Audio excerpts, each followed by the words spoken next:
All but one teacher used music 60% of the time or less. And most teachers are using metacognitive strategies only between 40 and 60% of the time. So the next part of the survey examines classroom culture and classroom safety. So the first question is, do you promote an individualist or collectivist culture in your classroom? Explain why. You can actually notice that every single teacher answered collectivist. What biases do you think affect your relationship building with ELLs? A lot of these answers correlated with the cultural barriers listed in the first teacher interview, just answering that teachers have a white majority bias and they have different cultures than the ELLs they teach, so it's harder to connect. And last, what are some ways you create a safe classroom culture for ELLs? And a lot of these answers varied by instructor.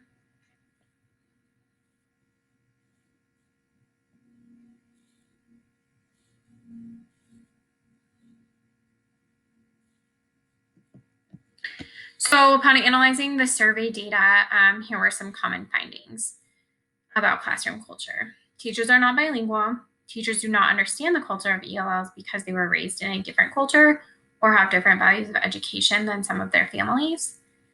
One teacher reported that they may think ELLs know less than they actually do. Teachers reported that they try to make students feel safe because they attempt to use their home language and give them opportunities to collaborate with peers. And teachers use scaffolding strategies to make instruction feel safe, including gradual release, sentence frames, background knowledge, and vocabulary. Last, there is data collection about the MAPS standardized testing. Starting with literacy, here's how the data compares. This is the data of all students in the school, and this is the data of ELLs. One noticing is the percent proficient varies between all students and ELLs.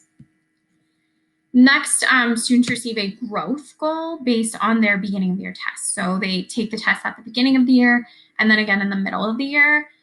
Based on their beginning of the year results, they receive a goal to meet during the beginning of the year. So here is the percent that met their growth goal for all students. Down here is the percent that met their growth goal for ELLs. Here's the math data. Math is a little bit lower than literacy, except for in second grade. Here's the percent proficient for all students. And then the percent of ELLs. You can see it's lower in all grades. And then similarly, they received a growth goal for math. Here's the percent that met their growth goal for all students and the percent that met their growth goal for ELLs. Pretty comparable. So to analyze the results from the literacy test, only 12 to 13% of students of all students in grades 2 through 5 scored proficient, but 0% of ELL scored proficient.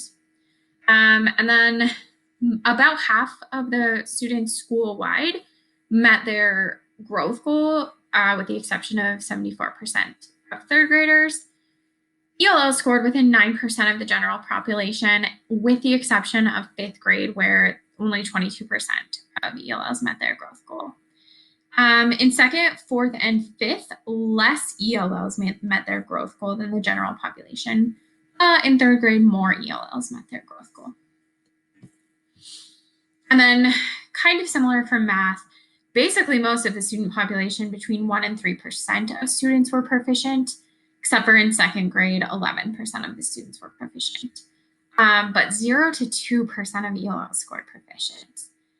And then similar for the growth goals, about half of the student population met their growth goal school-wide, except for 4th grade was a little bit lower with 33%. ELLs were similar, between 47 and 56% met their growth goal. It's kind of split on this one in 2nd and 3rd grade. Less ELLs met their growth goal than the general population. In 4th and 5th grade, more ELLs met their growth goal than the general population.